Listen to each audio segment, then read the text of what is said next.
Welcome to NTD News Today. Here are today's top stories. Fulton County District Attorney Fani Willis issues her first comments after surviving a disqualification attempt, warning former President Trump that the train is coming. More on what she said. Former President Trump is at a court hearing in New York for his hush money case, what his lawyers will be arguing and what the judge is expected to rule on. Revealing insights on how cartels calculate the flow of illegal immigrants and then abuse the U.S. response to it. The Border Patrol chief describes the problem at the southern border. A powerful storm is slamming parts of the plains with blizzard conditions, and ice storms wreak havoc in the Northeast. More on that in a severe geomagnetic storm. 4 suspects appear in court battered and bruised after Friday's terrorist attack in Moscow. Russian officials say over 130 people are dead and hundreds wounded. We have the U.S. response and the latest on the aftermath. Apple, Google, and Meta, all in the crosshairs of the European Union. A new investigation of the companies for non-compliance with the Digital Markets Act.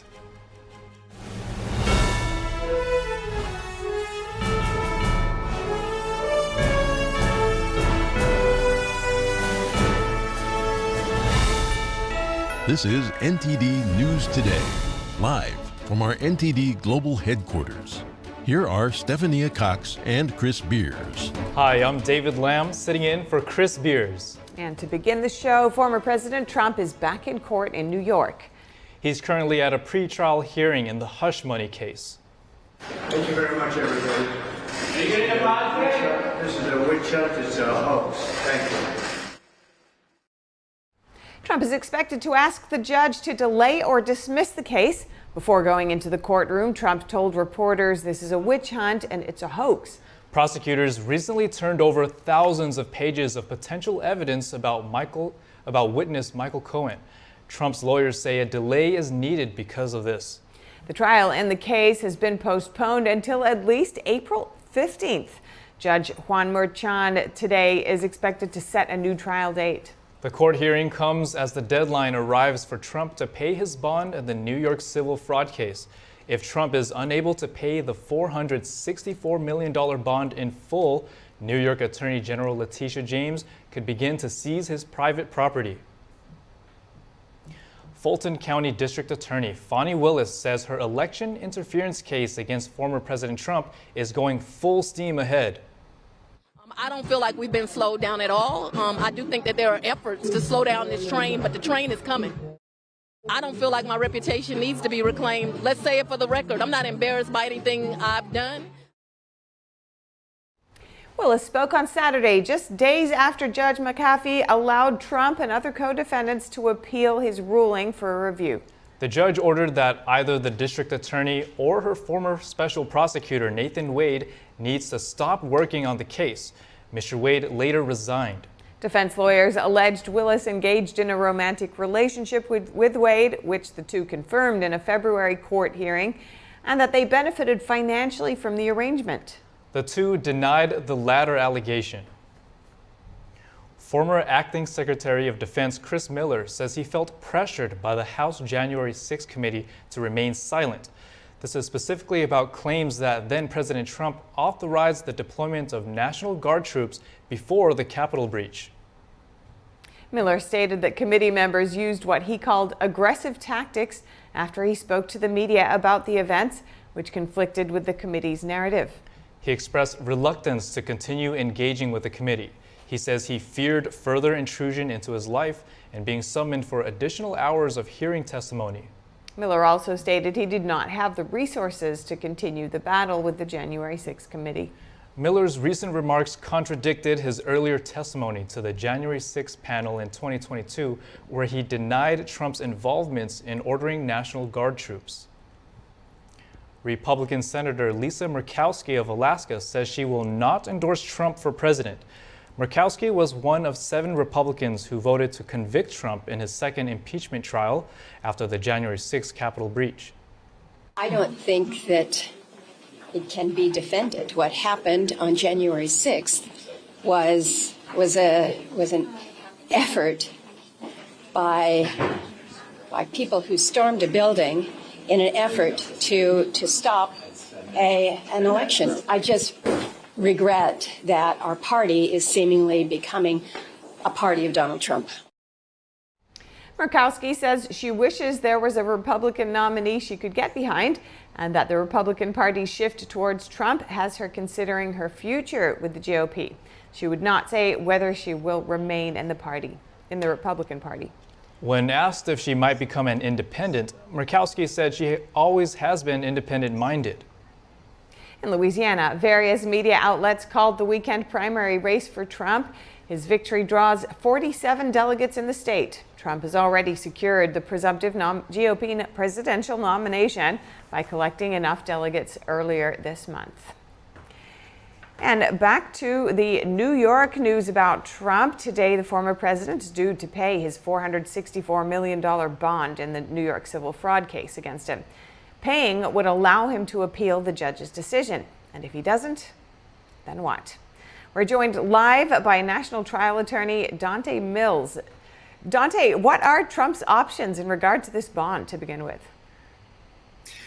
Good morning. So first of all, the judgment has been entered. His options are pay what the judge ordered him to pay, or put a bond to appeal it. And the way that works, and the reason it works, is because the courts don't want people appealing and continuing to appeal so that they can delay payment. So if you are going to appeal, which you have the right to do, you have to post a bond, which is the verdict amount or the judgment amount, and they put that to the side until the appeal is decided. Now, Trump's team has asked for that number to be reduced so that he can appeal without having to put up that close to $500 million. But as of yet, the judge has not agreed to do that. So he must put that amount up or he forfeits his appeal. If that happens, then Letitia James can, in fact, come after his assets and start to collect that money. Trump has had 30 days to come up with the money. In those 30 days, believe me, Letitia James has been looking into his assets so that when that deadline hits, she's ready to start collecting, whether it's bank accounts, whether it's properties that she could seize. All of those will be available to her if that bond is not posted. And she's made that pretty clear that that is the possibility. What would that look like and how would that work if that does happen? Yes, what it would look like is immediately any accounts that have been identified would be frozen. And they would be frozen up into the amount of the judgment. And any properties that are there would be seized, meaning they can't be sold, they can't be transferred, and the process would begin to have those properties taken by the government to cover those debts. That means any bank accounts that Donald Trump has, it could be personal accounts or some other accounts he won't have access to. It could be a situation. I'm sure Donald Trump isn't going into stores and using his card, his debit card. But we've heard or seen situations where someone goes to use that card and it's no money on there. It's not available. It's the same thing. It will be the same thing for former President Donald Trump, just on a much larger scale. So imagine having access to this money and then all of a sudden you don't. It's a very scary situation, but it's a situation that he's in if he can't get this bond put up to allow himself to appeal this case. And his social media platform, Truth Social, is set to go public. How could that be potentially used to pay his bond? Yes, any money that he recovers over that amount could be used to pay his bond, or if he decides not to appeal, could be used to pay that judgment. Remember, they can't take more money than he owes. So if he does have assets that covers that almost $500 million, anything beyond that, they can't touch. They can only touch up to the amount of the judgment. So whether it's money that he can recover or make from Truth Social to going public, whether it's money that he can make from selling some of his real estate holdings or his assets, if he gets that amount over the $54 million, then he gets to keep the rest. And he can decide whether he wants to use it for a bond or pay off the judgment. Yeah, it does. So it's, as far as I'm aware, the proceeds that he may be able to get from this floating his Truth Social, to making it public, he would only be able to access those funds potentially after 6 months. So how would that work in terms of his appeal? If he's only able to pay the bond in 6 months, for example, then does that forfeit has he passed the deadline to appeal? No, so you still have time to appeal, but they can collect before then. So this 30-day freeze is on collection. There's a freeze on collection to give him the opportunity to post bond. He can still raise that money and try to appeal, but after this 30-day period, they can start to collect on the judgment, and that's the difference. So he can ask for time, but as of today, they can start collecting if he doesn't have the money to post. Okay, and just lastly, Dante, could this potentially end up at the U.S. Supreme Court on grounds of an Eighth Amendment violation? You know, just to remind our viewers, the Eighth Amendment states, excessive bail shall not be required, nor excessive fines imposed, nor cruel and unusual punishments inflicted. These are some of the criticisms that have been waged against the judgment in this case. What are your thoughts? Yes, I've heard former President Trump's attorneys talk about cruel and unusual punishment with the amount of the judgment. There are numbers that the judge based this amount on. It was presented to him the amount of money that Trump benefited from devaluing or undervaluing his properties when it was beneficial to him. That's what the judge is saying he based this amount on. So I don't think that this is a case that would go all the way up to the Supreme Court, because that's up to the discretion of the judge. Okay, but I hear the argument, and obviously they want to see if they can get this number down because it's a large number. Yeah, I'm sure they'll try to appeal in some way. We'll see how that works out. Thank you so much, Dante Mills, National Trial Attorney. Great to speak with you. Thank you. And coming up, a major leadership shakeup at Boeing. The company's CEO is leaving the embattled aviation giant by the end of the year. House Speaker Mike Johnson faces a motion to vacate. Why former House Speaker Kevin McCarthy urges him to remain calm. More in just a moment here on NTD News Today.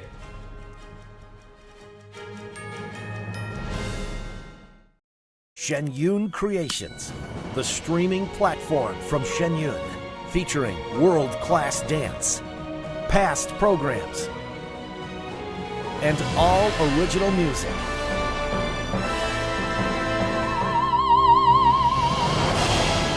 Masterclasses, behind the scenes, comedy, and more. Explore shenyuncreations.com.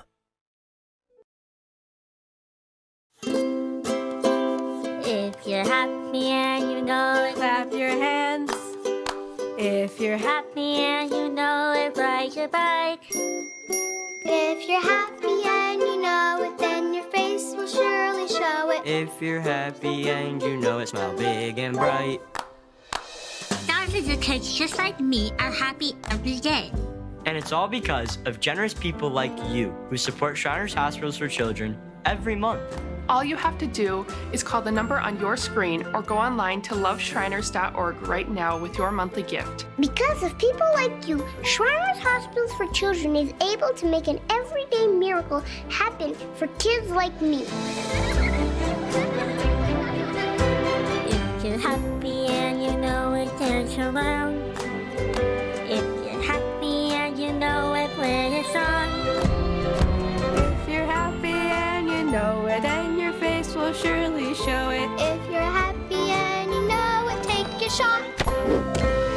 And when you call or go online right now to donate $19 a month or more, we'll send you this adorable Love to the Rescue blanket as a thank you and a reminder of all the smiles you're bringing to kids' faces every day. Will today be the day you send your love to the rescue? When you call the number on your screen right now and give as little as $19 a month, just 63 cents a day, you'll be making a life-changing difference for a child, just like Sarah. Your monthly gift today could change your life forever. Because of you. We are happy and we know it. Thank you. Thank you. Thank you. Thank you. Please call or go online right now to give. If operators are busy, please wait patiently or go to loveshriners.org right away.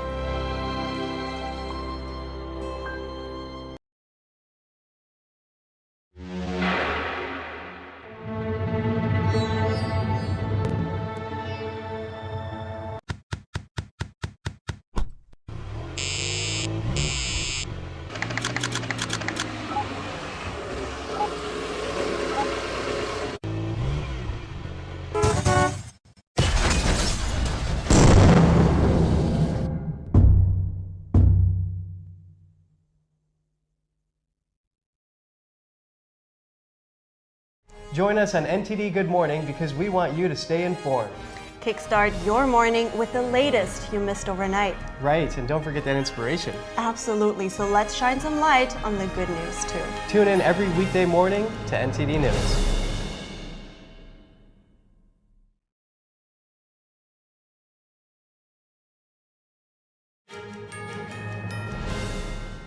A big shakeup at Boeing. CEO Dave Calhoun said today he plans to step down by the end of the year. Calhoun was a longtime board member before rising to chairman in late 2019. Boeing's chairman and the head of the commercial airplane unit are also leaving. Boeing has been hit by more than 5 years of problems with its airplanes, including 2 fatal crashes of the 737 MAX in 2018 and 2019 that killed hundreds of people. Most recently, a door plug blew out of the side of an Alaska Airlines 737 MAX in January, leaving a gaping hole in the side of the plane. The problems have led to multiple groundings for safety issues and more than $31 billion in losses. The First Lady of New Jersey, Tammy Murphy, is dropping out of the New Jersey Senate primary.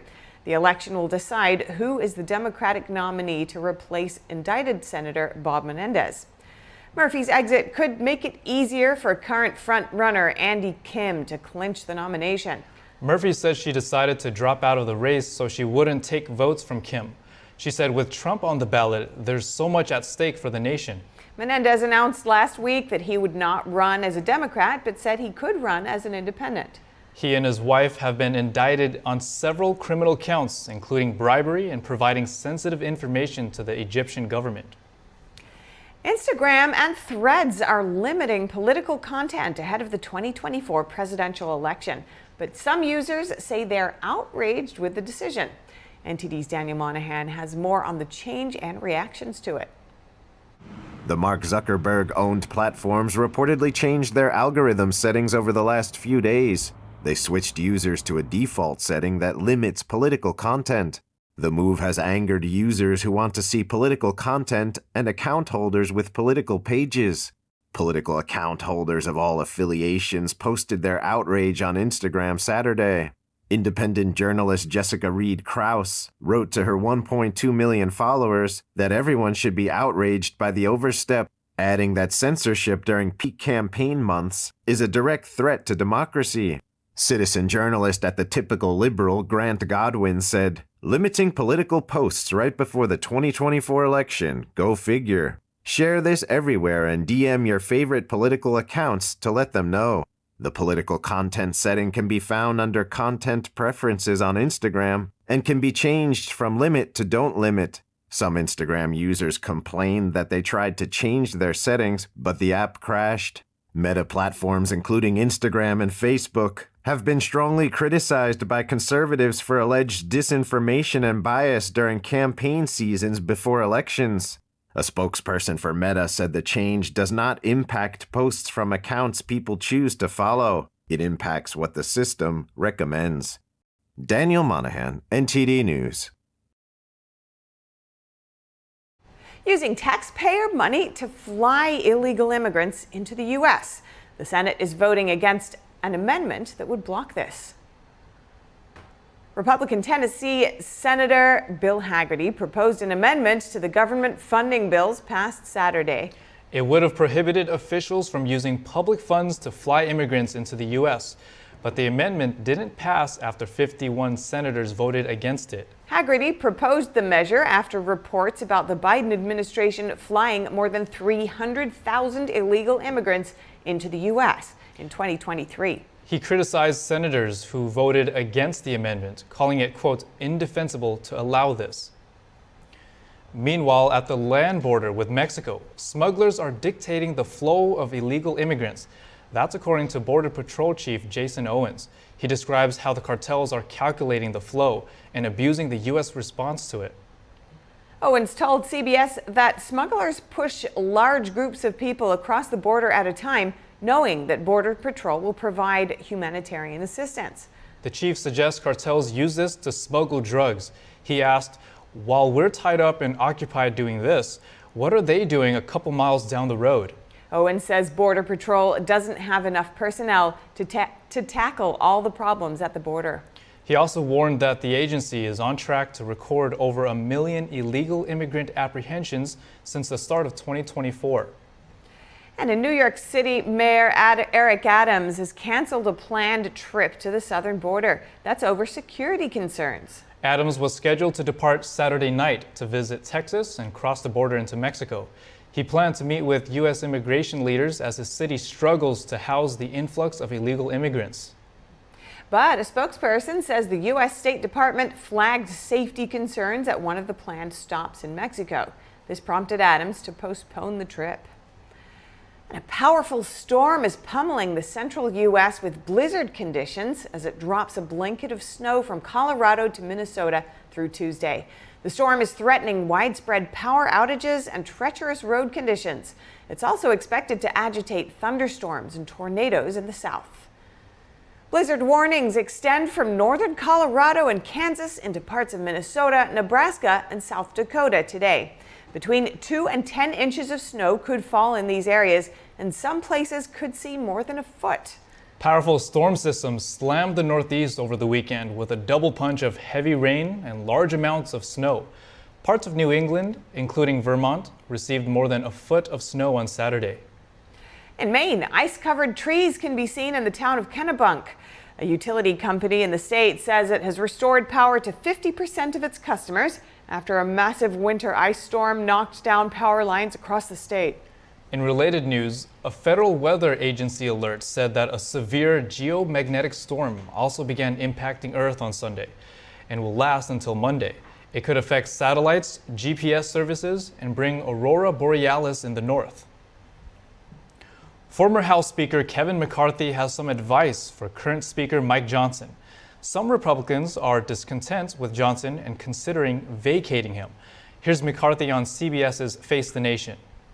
Look, the one advice I would give to the conference and to the speaker is do not be fearful of a motion to vacate. I do not think they could do it again. That was sheerly based on Matt Gaetz trying to stop an ethics complaint. I don't think the Democrats will go along with it too. Focus on the country, focus on the job you're supposed to do. Representative Marjorie Taylor Greene filed a motion to vacate on Friday, seeking to oust Johnson from his leadership role. Greene is unhappy about the $1.2 trillion spending package Congress passed to avoid a shutdown. The Congresswoman commented that it was more a warning, adding that she's not calling for an immediate floor vote. In response to Ms. Greene's motion, several Republicans expressed their backing for Johnson, with some saying the timing is wrong given the slim majority heading into election season. Meanwhile, some Democrats said they would vote to save Johnson from being toppled.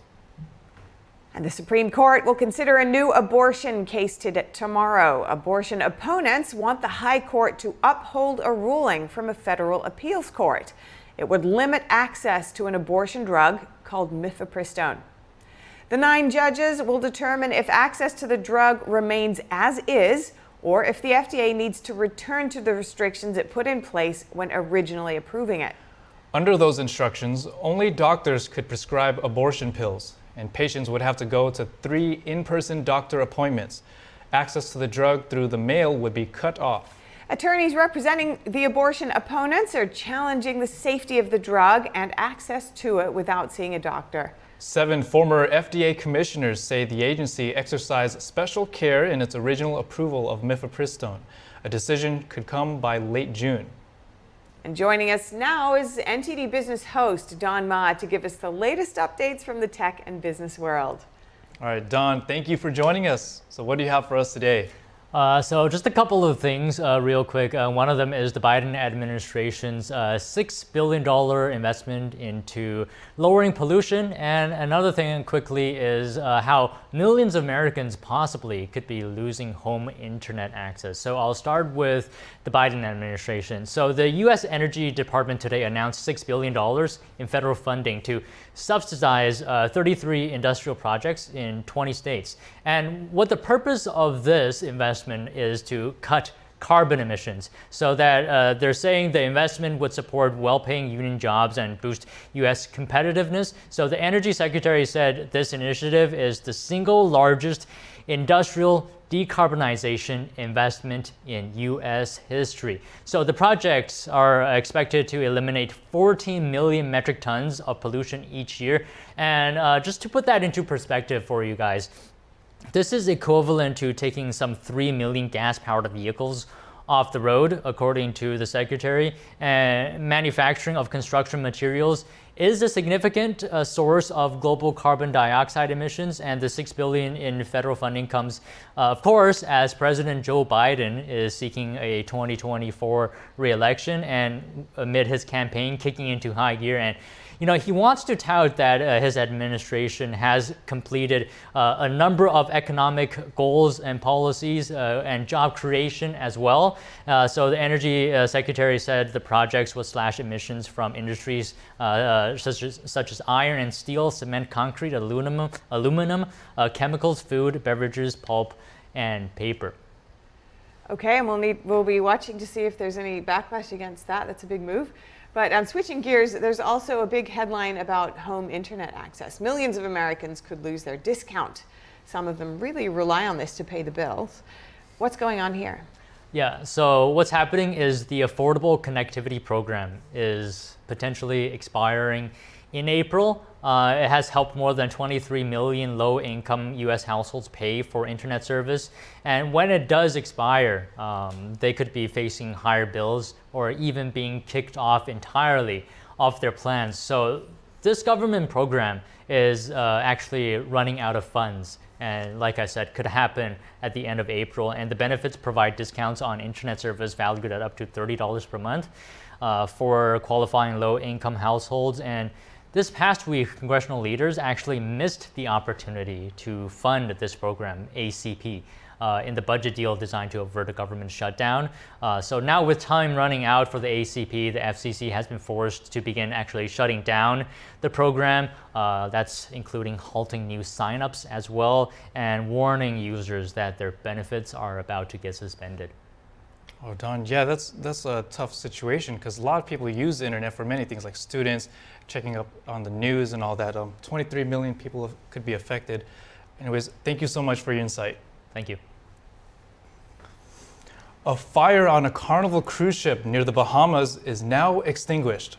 The Carnival Freedom ship reported the fire Saturday. Witnesses reported that the ship may have been struck by lightning. That, however, has not been confirmed, and the cause is still being investigated. The captain turned the ship towards an area with heavy rain to help put out the flames. There were no reports of injuries, but 2 firefighters were treated for minor smoke inhalation. Passengers were able to attend dinner as planned on Saturday night, and all areas of the ships are fully functioning except for the open decks.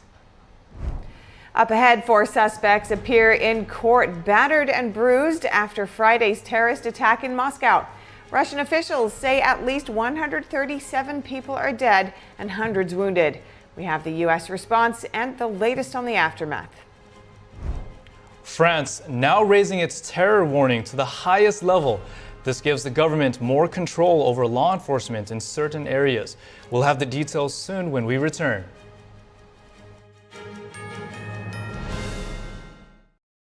Is deep-sea fish oil really healthy?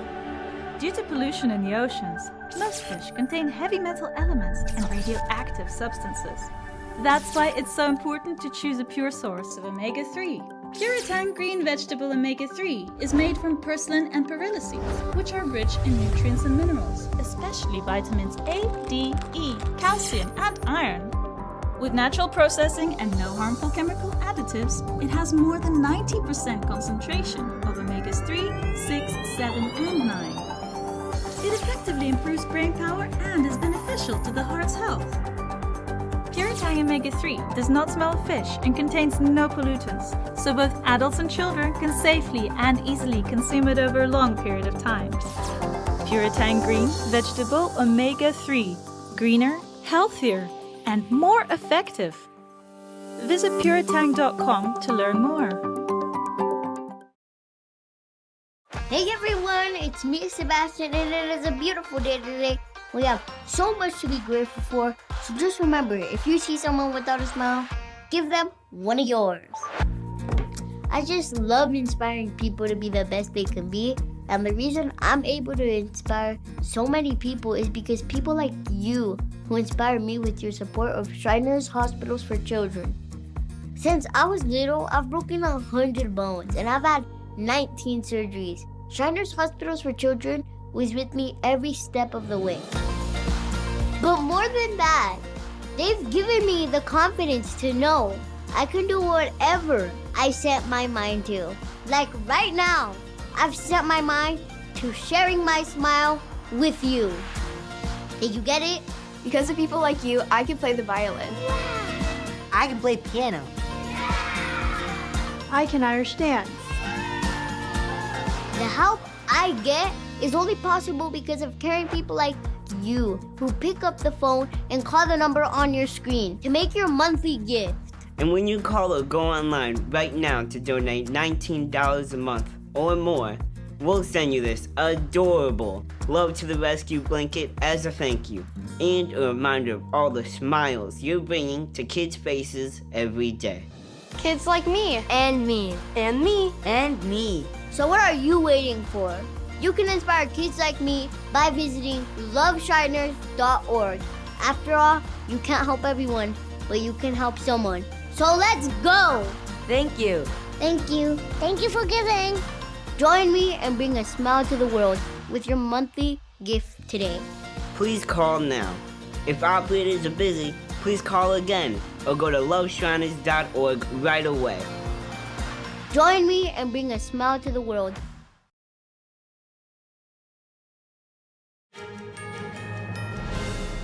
An update on the terrorist attack in Russia. Russian authorities say 4 terrorists killed at least 137 people with over 100 wounded in Friday's Moscow attack. Officials say the death toll could rise. ISIS claimed responsibility and released body cam footage from the attack at the concert and shopping mall. The U.S. says it warned Russia of an imminent threat. Russian authorities have charged 4 suspects and say they've arrested 11 people so far. Russia says none of them are Russian citizens. Officials stated the 4 suspects are from Tajikistan.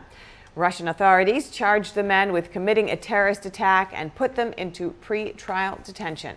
NTD's Jeremy Sandberg has more on the aftermath. Russian authorities named 4 suspects charged with acts of terrorism in Moscow City Court on Sunday and Monday.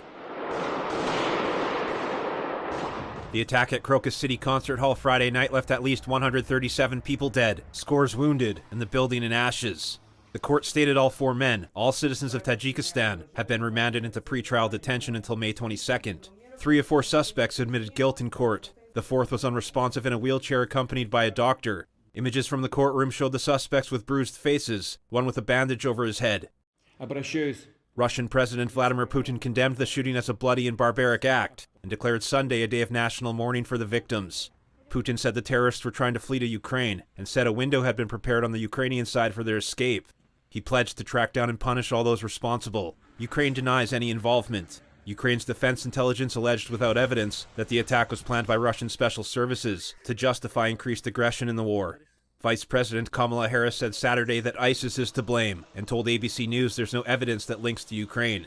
Harris condemned the act of terrorism and said condolences should be sent to families affected by the tragedy. The U.S. Embassy in Russia warned U.S. citizens to avoid concerts earlier this month. The embassy stated it was monitoring reports that extremists have imminent plans to target large gatherings. The Russian embassy in Washington says it did not receive any concrete warnings about a potential terror attack. National Security Council spokeswoman Adrienne Watson says the U.S. shared information with Russian authorities under its long-standing duty to warn policy. Secretary of State Antony Blinken said the U.S. strongly condemned the attack and passed its deepest condolences to families and all affected. The suspects face life in prison if convicted. Jeremy Sandberg, NTD News. And more on the aftermath of the deadly attack. French President Emmanuel Macron now commenting on Russia's suggestion that Ukraine was behind the attack. People must avoid instrumentalizing this. There is an ongoing war of aggression that we have condemned, that we oppose profoundly, and that has led us to take sanctions against Russia and support Ukraine. I think it would be both cynical and counterproductive for Russia and the safety of its citizens to use this context and turn it against Ukraine. Macron also commented on terrorist attacks France has suffered in recent years. He said France knows the wounds such attacks inflict on a country. Macron added that the group that appears to be responsible for the Moscow attack made several failed attempts on French soil in past months. The French government is now raising the terror alert warning to its highest level in response to the Moscow attack. France's terror alert system has 3 levels. The highest level is activated after an attack or when a threat is considered imminent. This allows for exceptional security measures, such as more patrols by armed forces in public places like train stations, airports, and religious sites. Russia, meanwhile, appears to be increasing attacks on the capital of Ukraine. Moscow today launched missiles against Kyiv for the 3rd time in 5 days. Today's bombardment injured 5 people. 2 of them were taken to the hospital. Special services were at the scene providing assistance. Houses and residential buildings in the area had broken windows. During the attack, one of the missiles reportedly entered the airspace of neighboring Poland. The country's defense minister says the object was above Poland for about 40 seconds. He added that Poland would have shot the missile down if there had been any indication that it was heading towards a target within its borders. During the incident, Poland observed the missile and launched necessary procedures to ensure the safety of Polish airspace. Ireland is set to get its youngest prime minister ever. 37-year-old Simon Harris secured the leadership of the Fine Gael party yesterday. This after Ireland's former leader announced his surprise resignation last week. Harris pledges to help small business, focus on law and order, and tackle immigration. He will have no more than a year to ensure the current coalition wins the next parliamentary elections. Harris is scheduled to be voted in as prime minister on April 9th, which is when the Irish Parliament returns to session. European Union regulators opened investigations into Apple, Google, and Meta today. These are the first cases under a new law to stop big tech companies from cornering digital markets. The European Commission said it was investigating the companies for non-compliance with the Digital Markets Act. That's a new rulebook that targets companies providing core platform services. The rules have the broad but vague goal of making digital markets fairer. Google said today it will continue to defend the way it complies with the Digital Markets Act in the coming months. And tensions between the Philippines and China. Manila summoning China's ambassador today over Beijing's aggression in the South China Sea. Chinese Coast Guard vessels fired water cannons at Filipino boats on Saturday, injuring 3 crew members.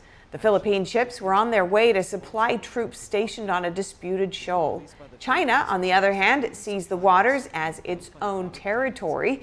China's Coast Guard said it took necessary measures against the Filipino vessels' intrusion. Chinese Coast Guard ships have recently increased aggression against Filipino boats in the disputed waters by ramming into them, flashing military-grade lasers, firing water cannons, and putting up buoys to block the vessels.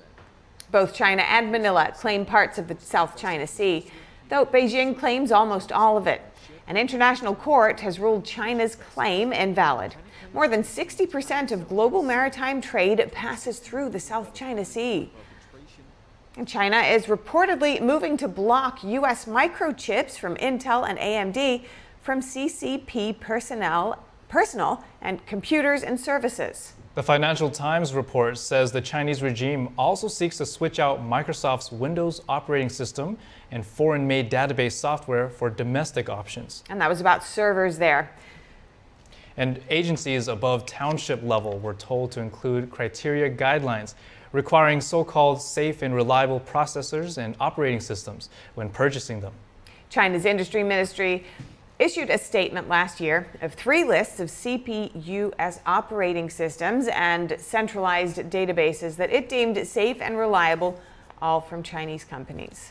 18 of the chips on the list were from Huawei and companies on the U.S. export blacklist. The U.S. has been pushing to boost domestic semiconductor output and reduce reliance on China with the 2022 Chips and Science Act. The act aims to bolster U.S. semiconductors and production. That includes subsidies for advanced chip production. The U.S. and Japan will reportedly unveil a plan next month to restructure the U.S. military command in the country. Reuters reports it's in response to shared concerns about China. Here's the story. Right now, U.S. forces in Japan are led by a 3-star general who has no authority over local troops. In neighboring South Korea, local and U.S. forces can already operate under the unified command of a 4-star officer. On Monday, Japanese Chief Cabinet Secretary Yoshimasa Hayashi would only say discussions were underway over how to strengthen cooperation with the US and South Korea. He said the agenda for an upcoming summit between US President Joe Biden and Japanese Prime Minister Fumio Kishida had not yet been set. Earlier media reports had said the defense plans would be unveiled at the April meeting in Washington. The US has strongly endorsed a major defense build-up by Japan as military and security activity between the US and its major Asian allies has ramped up. More than a year ago, Japan pledged to double its defense spending to 2% of its gross domestic product and to procure longer-range missiles that can strike ships or land targets. Tokyo recently called China's rapidly expanding military power a serious concern for Japan and the international community.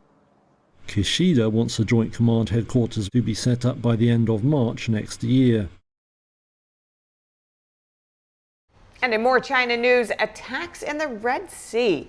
The Houthis launching ballistic missiles at a Chinese-owned oil tanker. More details coming tonight on NTD's China in Focus with Tiffany Meyer at 9:30 p.m. Eastern. And up ahead, a Paris tradition dating back to 1914 now revived. Restaurant waitstaff racing down a road while carrying coffee and croissants. Hear from the winners of the Cafe Waiters Race. And a festival on the banks of the Bosnian River welcomes spring. Locals cook scrambled eggs over an open fire to say goodbye to winter. More shortly here on NTD News Today.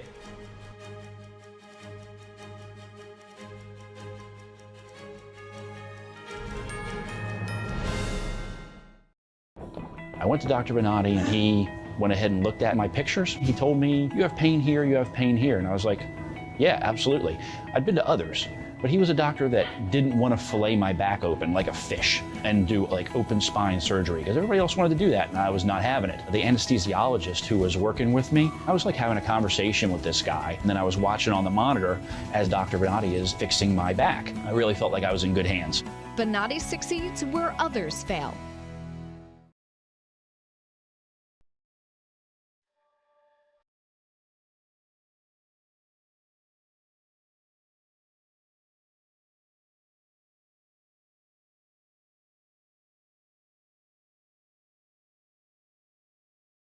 One in 5 children worldwide are faced with the reality of living without food.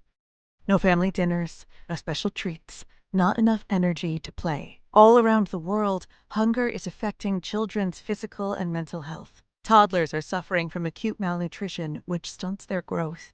Kids are forced to drop out of school so they can help support their families. Conflict, inflation, and climate have ignited the worst famine in our lifetime. And we are fed up. Fed up that hunger devours dreams. Fed up that hunger destroys joy. Fed up with the fact that hunger eats childhood. Help us feed the futures of children all over the world by visiting getfedupnow.org. For as little as $10 a month, you can join Save the Children as we support children and families in desperate need of our help. Now is the time to get fed up and give back. When you join the cause, your $10 monthly donation can help communities in need of life-saving treatments and nutrients, prevent children from dropping out of school, support our work with communities and governments to help children go from short-term surviving to long-term thriving. And now, thanks to special government grants, every dollar you give can multiply up to 10 times the impact. That means more food, water, medicine, and help for kids around the world. You'll also receive a free tote bag to share your support for children in need. Having your childhood eaten away by hunger is unimaginable. Get fed up. Call us now or visit getfedupnow.org.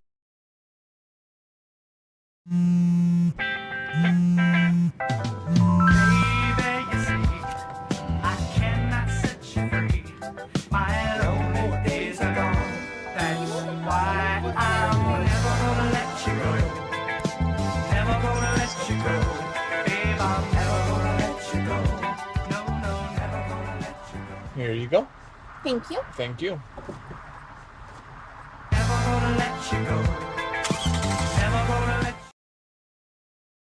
I'm Iris Howe at the White House, and we are NTD.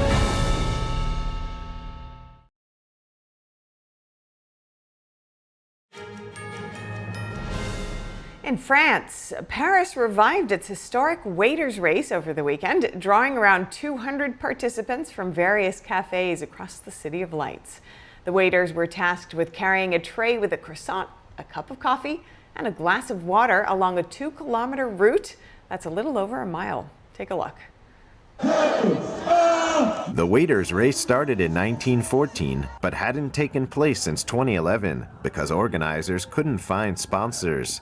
This year, the race was given new life with financial support from Paris City Hall and its water authority, Eau de Paris, which provided a budget of over $100,000. The race has only a few rules: no running, no spilling water, and only one hand to hold the tray. How do waiters prepare for this difficult race? So I'm prepared psychologically, first of all, and then it's also our daily work. So we're used to it. I have been doing this job since I was 16.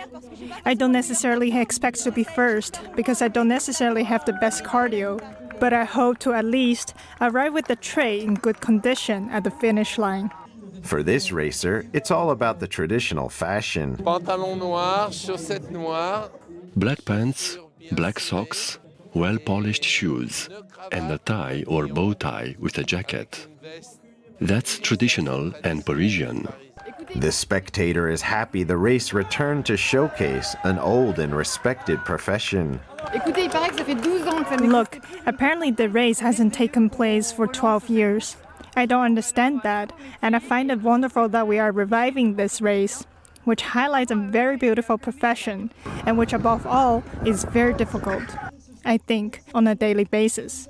So congratulations to them, and may the best win. The camaraderie before the race was less like a competition and more like a gathering of friends. During the race, there was a really good atmosphere. Everyone was laughing together. Everyone was giving each other strength. So it felt more like we're doing it with a lot of colleagues rather than with competitors. So it was really great. The winners of the race both agreed winning came down to one thing. It's about stamina. Yes, it's stamina. You feel it at the end. But in our line of work, we do this for 10 to 12 hours. We have the stamina. We know how to hold the tray. The 2024 winners were awarded gourmet dinner outings and tickets to the Paris Olympics opening ceremony. Every year on the first day of spring, residents of a city on the banks of the Bosnian River cook eggs over an open fire. Braving the early morning chill, festival enthusiasts start to gather before dawn. NTD's Andrew Thomas has more on the event.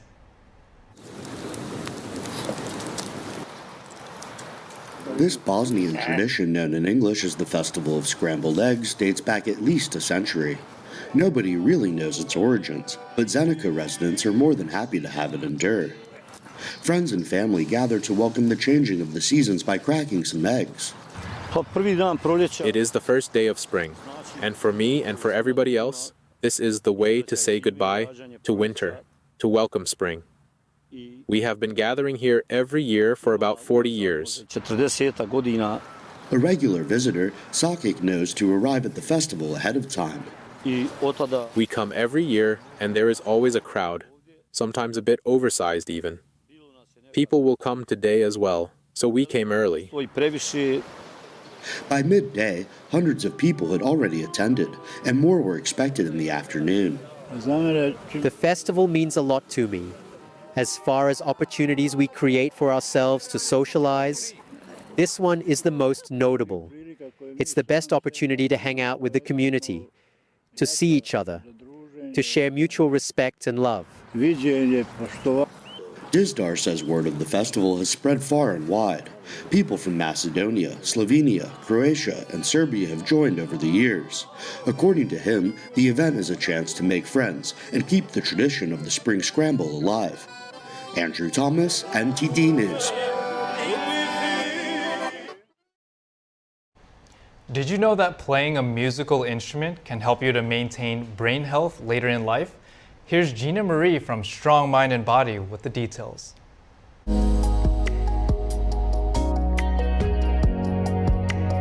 According to a new study that took 3 years, playing a musical instrument or singing could be as vital for one's health as exercising. The new report was published in the International Journal of Geriatric Psychiatry. It suggests that music should be part of a regular lifestyle. This is especially so for individuals at higher risk of developing dementia or Alzheimer's disease. The participants were asked how often they played musical instruments, sang, read music, and listened to music. The research team found that individuals who played music performed significantly better in working memory and executive function tasks. In particular, people who said they played the keyboard or brass instruments had high working memory scores. Individuals who played woodwind instruments performed significantly better with executive function tasks. Individuals who reported singing also had higher executive function scores. Listening to music versus performing it did not affect cognitive performance. The research team suggested that public health interventions for aging and dementia should encourage incorporating musical instruments and singing into one's daily or weekly life. Furthermore, they believe the findings warrant policy for promoting music education early in life. Research shows that the earlier someone starts playing an instrument, the easier it is to advance. That said, it's never too late to start. Dementia affects about 1/3 of all people aged 85 and older. Performing music could be a simple and cost-effective measure for preventing a common but detrimental part of aging. Adults may be encouraged to take part in community music or singing groups. This can help them to re-engage with an instrument they played in their former years.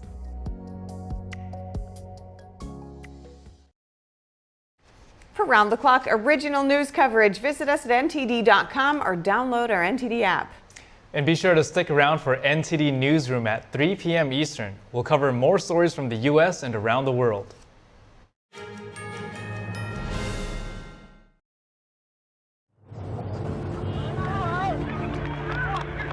There are real consequences to controlled media.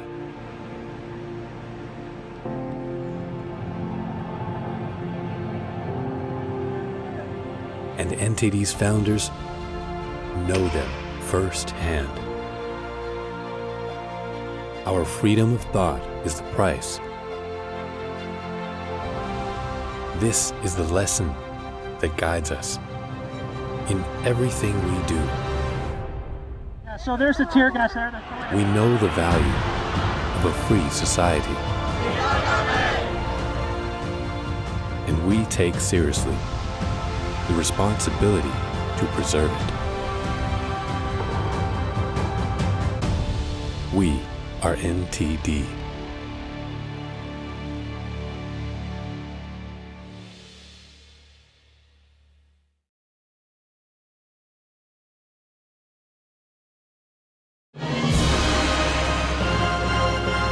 It was spectacular, so beautiful. I thought I was going to heaven. Oh, it was electric. I'm getting chills talking about it. It gets a 10 from me, that's for sure. It was that good. Absolutely marvelous. Hands down the best show I've ever seen.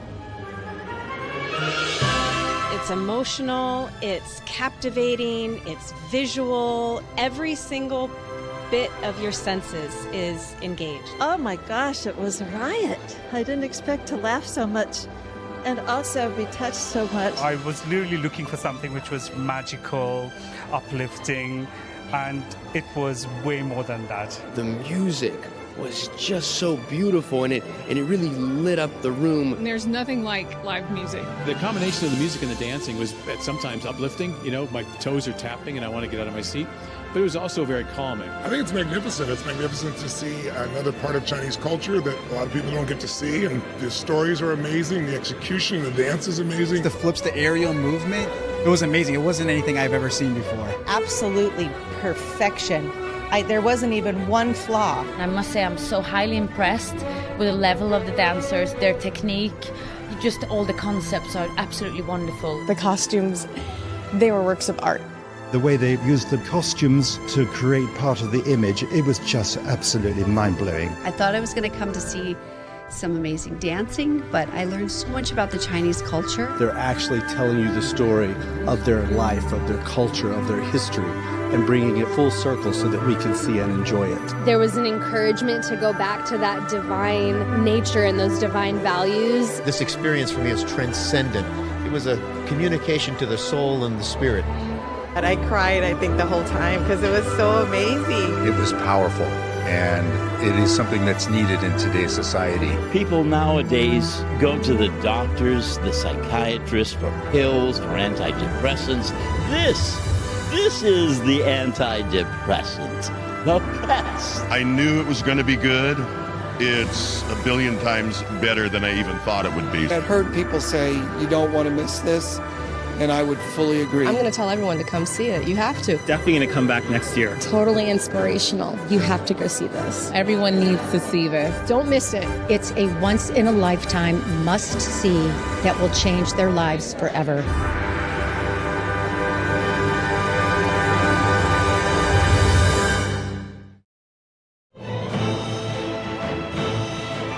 A performance that truly matters. For each and every one of us.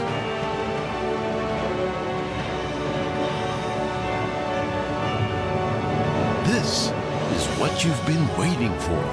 Coming to Lincoln Center, NJ-PAC, State Theater, Purchase, and Stamford. Starting March 28th. Tickets at genuine.com. Hi, I'm Elijah. When I grow up, I want to be a robotic engineer. Robert does everything he can as a grandfather to provide for Elijah and his 5 siblings. Not being hungry allows my grandkids to live, to enjoy life. When I'm hungry, it affects me. Like if I'm trying to read, I'll go to sleep, or if I'm trying to do something around class, I'll get distracted. Every child has dreams, and every child needs healthy food to make those dreams come true. 1 in 5 children face hunger in America, and food costs are rising. Call or go online right now to join Feeding America with your gift of just $19 a month, only 63 cents a day. Together, thanks to a nationwide network of food banks, dedicated volunteers, and the monthly support of people like you, we can fill plates with nutritious food for families across America. It helps us, like if we need some food, we'll go get food. We're getting closer to the day when no one in America faces hunger, but we can't do it without you. Call now or go online at helpfeedingamerica.org and give $19 a month, just 63 cents a day. 98% of donations go directly to help millions of people facing hunger, from coast to coast and in your own community. When you give by credit card, you'll receive this exclusive canvas grocery bag to show you're a part of a movement, to ensure that everyone has the food and resources they need to thrive. Please call now or make your monthly donation at helpfeedingamerica.org. Working together, we can end hunger in America.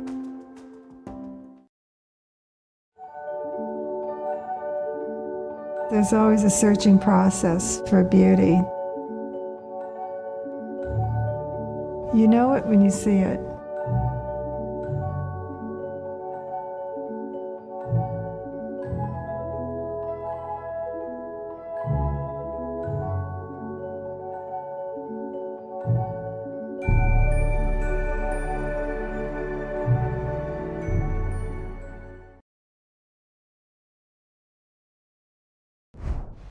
Welcome to NTD News Today. Here are our top stories. Fulton County District Attorney Fani Willis issues her first comments after surviving a disqualification attempt, warning former President Trump that the train is coming. More on what she said. Trump gets a few more days to pay his bond in the New York civil fraud case. Find out about the latest court decision that just came out. New York City's mayor is canceling a trip to the southern border. That's after the State Department warned him about security concerns. A major leadership shakeup at Boeing. The company's CEO is leaving the embattled aviation giants by the end of the year.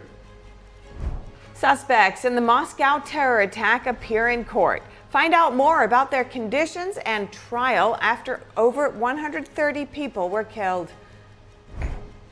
And in college basketball, a wild weekend of March Madness leaves us with just 16 teams left. NTD's Dave Martin joins us to recap the highlights.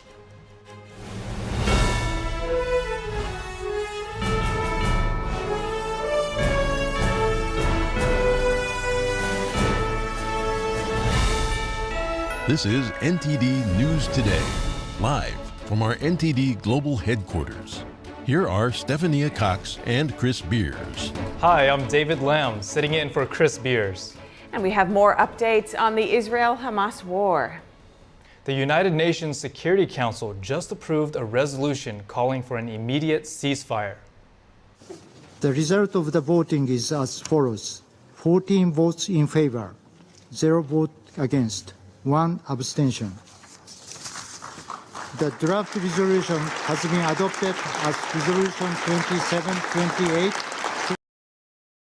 The resolution demands a ceasefire for the Muslim holy month of Ramadan, which is already underway and will end on April 9th. It also demands the unconditional release of hostages held by Hamas, but the two demands are not linked. Mozambique introduced the resolution.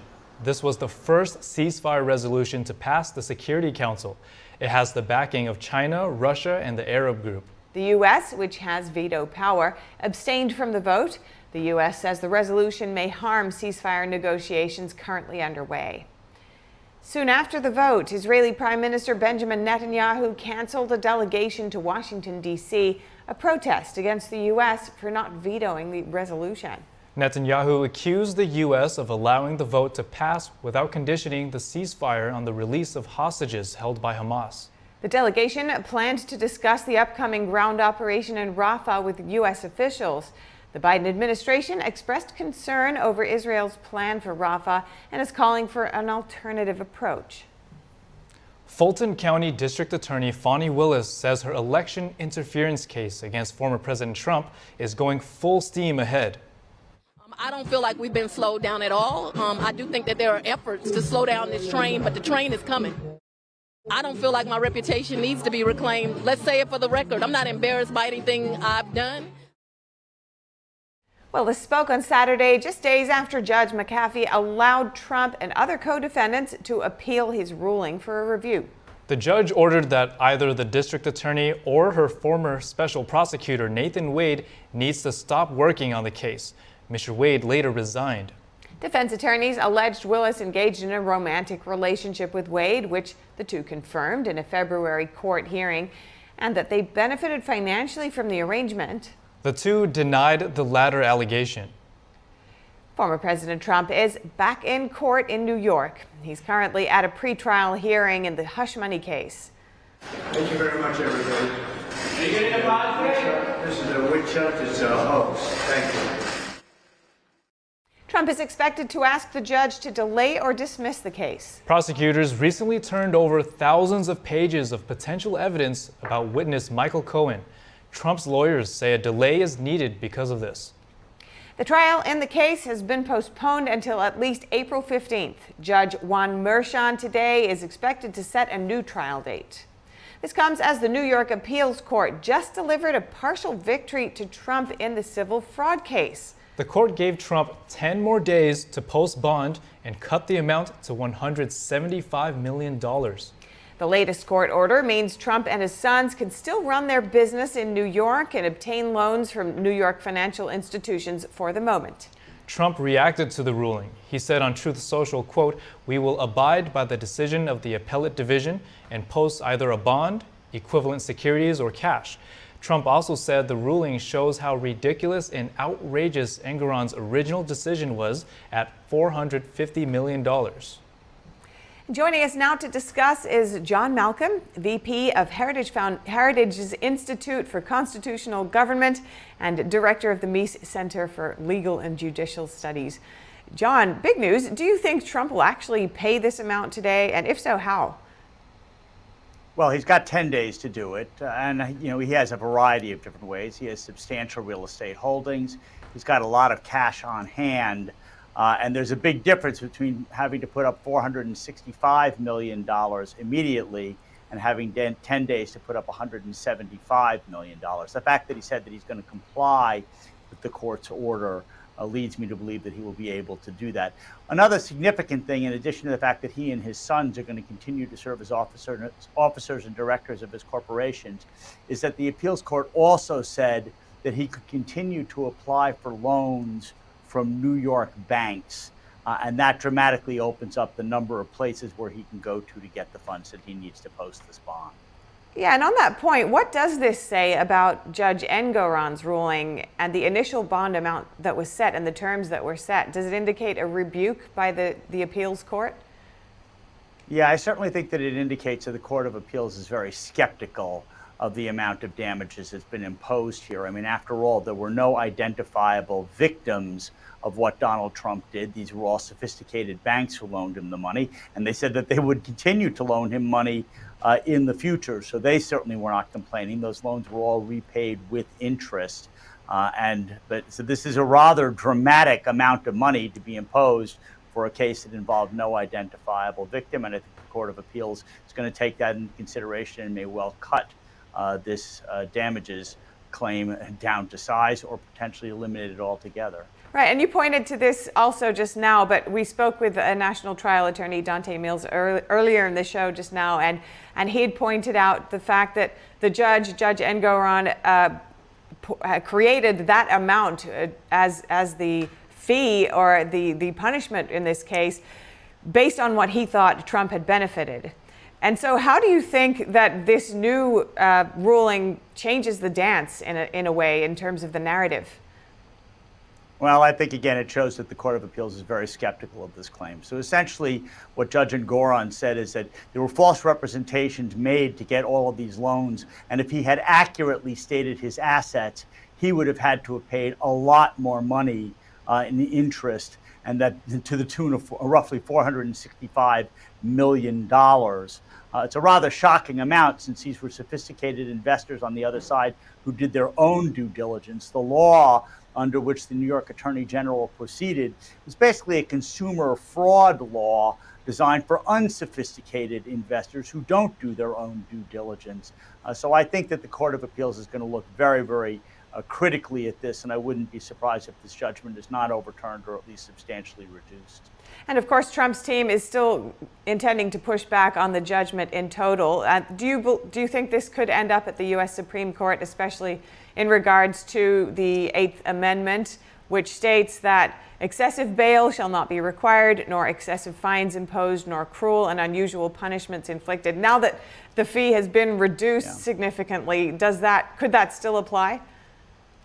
Well, the fee hasn't been reduced. The bond. The bond has been reduced. But the judgment is still $465 million. It's going to be an interesting legal question as to whether disgorgement, which is what this has been called, constitutes a fine. But if it does constitute a fine, I don't think there is any question that this would be an excessive fine in violation of the Eighth Amendment. Again, there were no discernible victims. No one lost any money.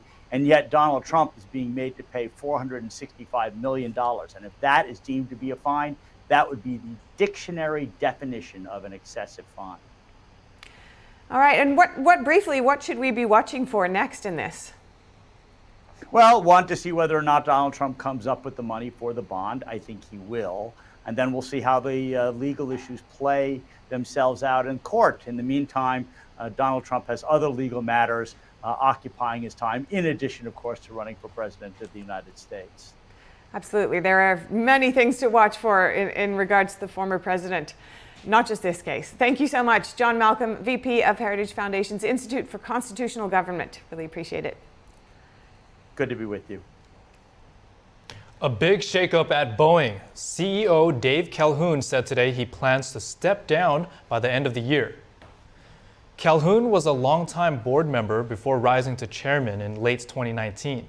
Boeing's chairman and the head of the commercial airplane unit are also leaving.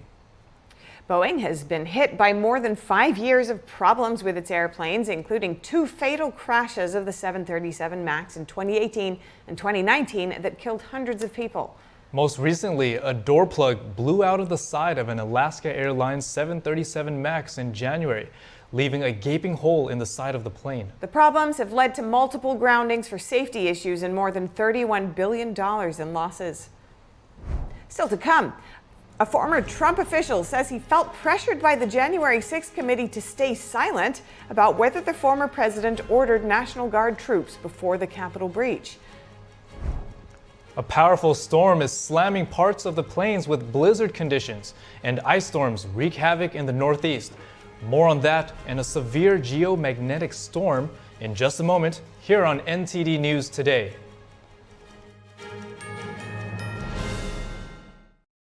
Does shopping for bladder control products have you feeling like you need someone to be on the lookout for you? Now you have your privacy back. We're HDIS, and we home deliver bladder control products directly to you. We're always on the lookout for you. You get free shipping in plain, unmarked boxes. So your private matters, stay private. We understand how you feel. For over 35 years, we've delivered bladder control products to millions of Americans, just like you. You don't have to worry about incontinence any longer.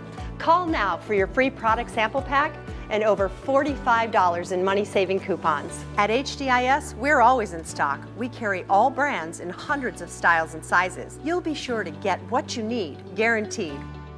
For your free sample pack with your free catalog and $45 in money-saving coupons and free product samples, call 800-701-6159. That's 800-701-6159. Hi, I'm Caleb, and this is my story. I was born with osteogenesis imperfecta or brittle bone disease. I have broken my bones almost 200 times, and I have had 11 surgeries. But I didn't let that stop me. I love to bike ride, climb, race, and I'm learning how to stand and walk. But I can only do all of this because of generous people like you and Shriners Hospitals for Children. Because of people like you, Shriners Hospitals for Children has helped more than 1.3 million kids just like me, regardless of their family's ability to pay. Shriners Hospitals for Children is only able to provide this world-class, life-changing medical care because of the generous gifts of people just like you. Because of you, I can ride my bike. I can play basketball. Because of people like you, I can run. I can smile. Will you send your love to the rescue today? When you go to loveshriners.org right now and give just 63 cents a day, you're helping kids just like me. Like me. Like me. When you give today, we'll send you this adorable Love to the Rescue blanket as a thank you and a reminder of the love you gave to a kid just like me. Your gift, no matter how small, can help a child today. This is your moment to make a difference. When you pick up your phone, I know you have it right there, and call to give. You're helping kids like me. Thank you. Thank you. Gracias. Thank you. Please call or go online now. If operators are busy, please call again or give right away at loveshriners.org. Your gift makes a difference. Thank you for giving. Hi, I'm Kelly Wright. We thank you for joining us and watching America's Hope here on NTD News. Bottom line is, I know you're sick and tired of being sick and tired, but let's give you some good news in the midst of the bad news. Watch us nightly, right here on NTD News, for a full dose of America's Hope.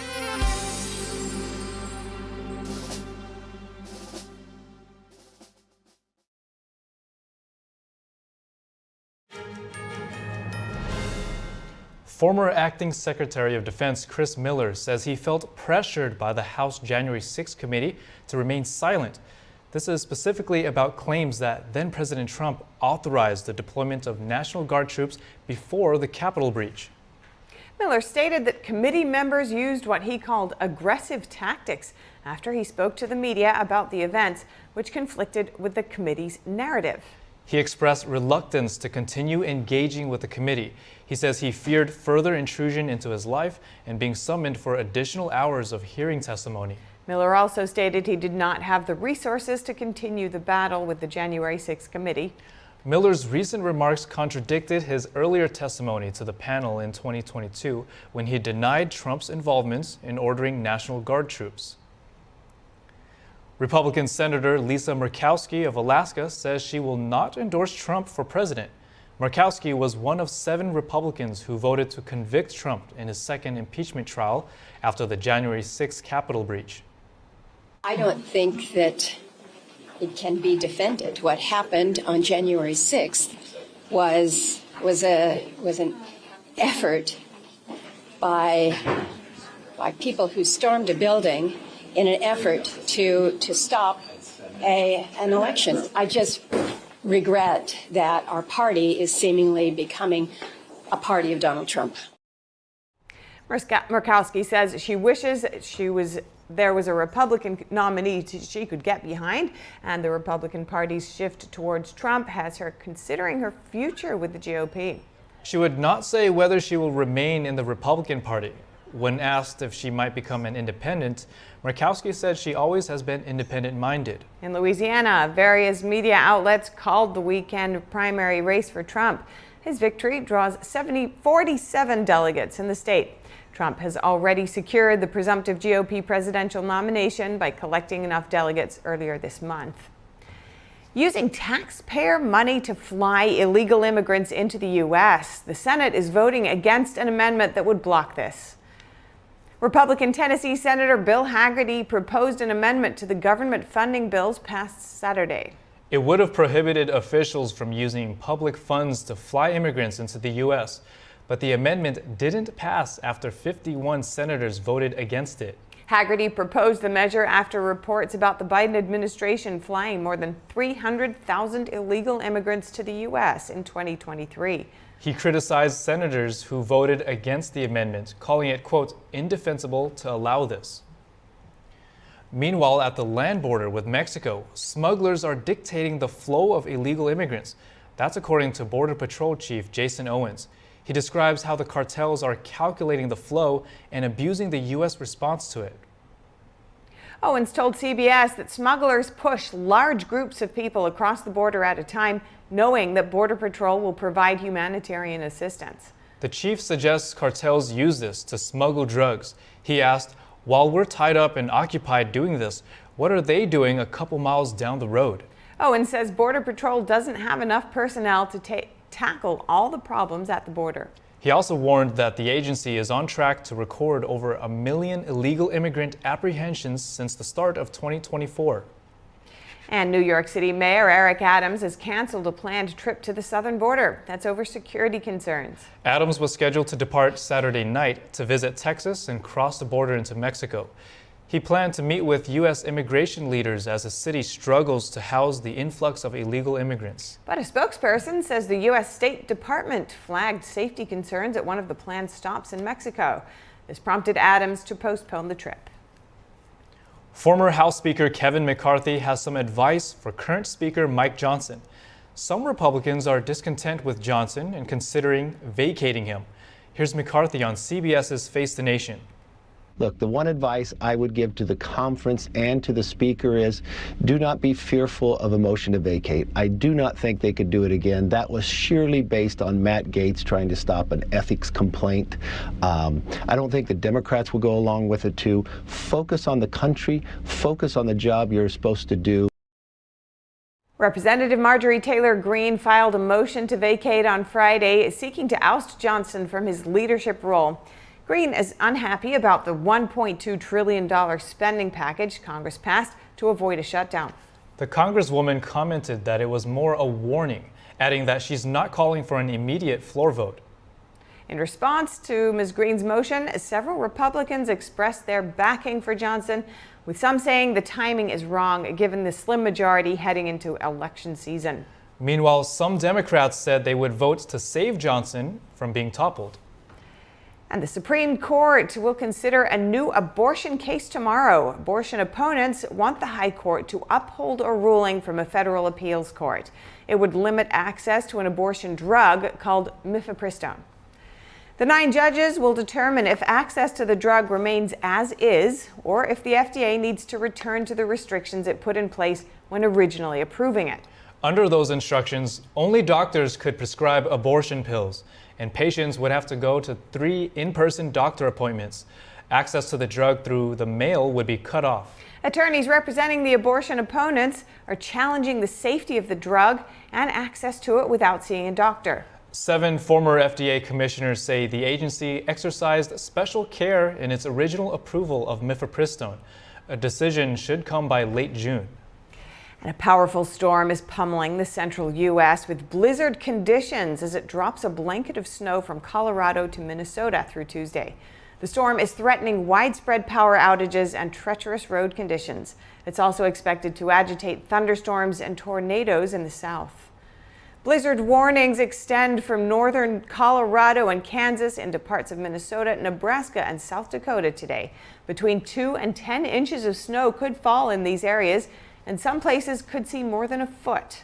Powerful storm systems slammed the Northeast over the weekend with a double punch of heavy rain and large amounts of snow. Parts of New England, including Vermont, received more than a foot of snow on Saturday. In Maine, ice-covered trees can be seen in the town of Kennebunk. A utility company in the state says it has restored power to 50% of its customers after a massive winter ice storm knocked down power lines across the state. In related news, a federal weather agency alert said that a severe geomagnetic storm also began impacting Earth on Sunday and will last until Monday. It could affect satellites, GPS services, and bring aurora borealis in the north. Can an employer hire or not hire someone based on their race? An internship program at a California zoo is limiting opportunities to minorities. I spoke with Jack Brown, attorney with Pacific Legal Foundation, to find out why his firm sent a warning to the zoo. Jack, thanks for joining us. Now, what is your law firm alleging about the Los Angeles Zoo's internship program? Well, we're alleging, and on the face of the program, they are, that the zoo is discriminating on the basis of race in its paid internship program, and that violates both the Equal Protection Clause of the 14th Amendment to the U.S. Constitution, as well as Article 1, Section 31 of the California Constitution, which is better known informally as Proposition 209. What is the zoo saying in their own defense? Well, thus far, the zoo hasn't said anything specifically to defend against the allegations in our letter. They are claiming that the program is necessary to improve diversity in kind of the zoo and conservation fields by hiring specifically from racial groups that have historically been excluded from those fields. But under the 14th Amendment, that's not enough to survive strict scrutiny. You need to be specifically trying to remedy past discrimination that you've engaged in if you want to use any kind of race-based measure to tackle that issue. Now, the zoo's program reportedly is limited to systemically excluded identities. Can you describe what identities are they referring to? Well, the identities they refer to are based on race, which again is unconstitutional under the 14th Amendment and Article 1, Section 31 of the California Constitution. And specifically, they're referring to what they describe as Black, Indigenous, and people of color as the targeted racial groups that are able to apply for the paid internship, and then, or at least able to be considered for the paid internship. And then other racial groups are excluded, and that's unjust and unconstitutional. You shouldn't be excluded from any kind of government job, whether that be an internship or whether that be higher office, on the basis of your race. You should be considered based on your merits as an applicant, and that has nothing to do with your skin color. And what is the significance of this case for Americans? Well, all Americans have a right to be free from racial discrimination. That's why the 14th Amendment exists. The 14th Amendment exists so that we're not treated on the basis of our skin color by the government. It's what Martin Luther King described as fulfilling the promissory note of the Declaration of Independence, the idea that we're all created equal and the idea that we're all entitled to life, liberty, and the ability to pursue happiness, which, you know, means the ability to pursue opportunity, including through employment and an internship. Lastly, where else in the U.S. are you seeing race and sex-based discrimination in the workforce?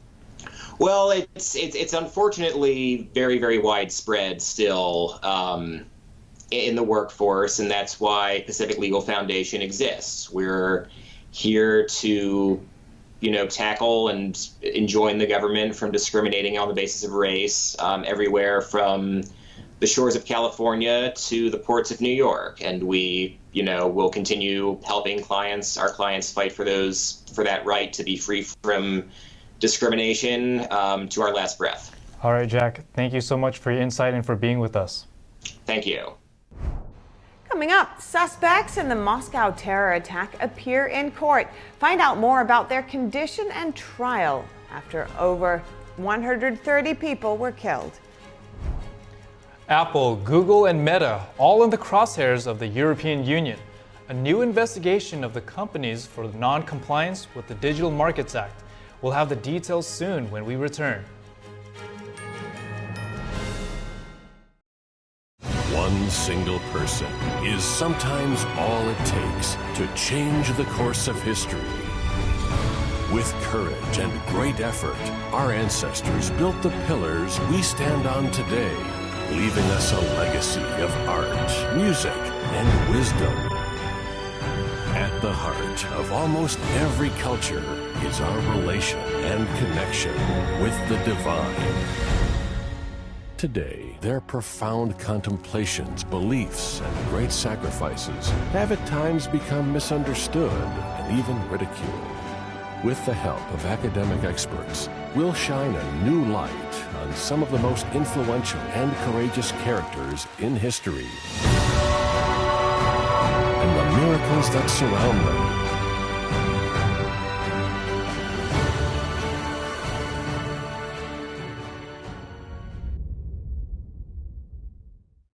You know, these kids grow so fast. Cherish every little moment you get with them. Tyler, he's 10, and little Daryl, he's 12. Being a single dad, it is hard, really hard. I've been there since day one. I know how it is, you know, not to have nothing. I don't really get paid much. There's been times I went hungry, made sure they ate. There ain't a thing I wouldn't do for them. Millions of our neighbors are facing hunger. Rising food prices are making it tougher to put food on the table. Call or go online right now to join Feeding America with your gift of just $19 a month, only 63 cents a day. Together, thanks to a nationwide network of food banks, dedicated volunteers, and the monthly support of people like you, we can fill plates with nutritious food for families across America. At least now I know I gotta, help if I need it. 1 in 5 children face hunger in America, and food costs are rising. We are getting closer to the day when no one in America faces hunger, but we can't do it without you. Call or go online now. Visit helpfeedingamerica.org and give $19 a month, just 63 cents a day. 98% of donations go directly to help millions of people facing hunger, from coast to coast and in your own community. And when you use your credit card, you'll receive this exclusive canvas grocery bag to show you're a part of a movement working together to ensure that everyone has the food and resources we all need to thrive. If you're hungry, if they got it, they'll feed you. People just gotta realize, places like this do exist that will help you. Please call now or make your monthly donation at helpfeedingamerica.org. Working together, we can end hunger in America. We're in the nation's capital asking the important questions so that you're in the know. Join us daily, Monday through Friday, on the Capitol Report on NTD News.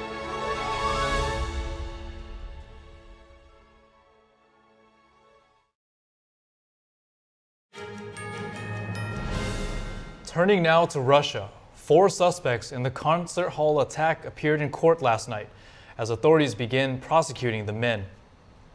While in court, the suspects showed signs of severe beatings and heavy bruising. One appeared barely conscious during the hearing and was brought in on a wheelchair. The court said 2 of them accepted guilt. The court in Moscow ordered pre-trial custody until May 22nd for the suspect. They are charged with committing a deadly terrorist attack. The offense carries a maximum sentence of life imprisonment. The attack on the concert hall on Friday left 137 people dead and over 180 injured. ISIS claimed responsibility.